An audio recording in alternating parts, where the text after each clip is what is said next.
రోజు మా పెద్దబ్బాయి బర్త్‌డే అండి. అందుకే సింపుల్‌గా అయితే ఇలా సేమియా పాయసం అయితే చేసేస్తున్నాను.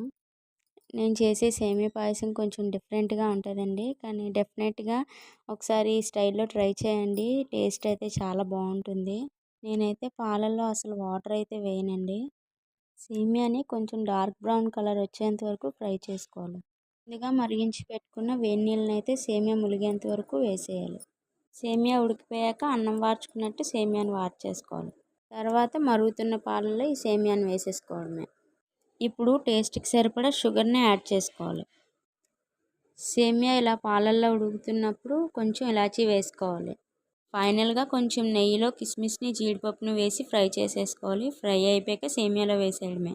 సేమియా ఇలా లూజ్‌గా ఉంటేనే తినడానికి బావుంటుంది. ముద్దగా అయిపోతే బాగోదు.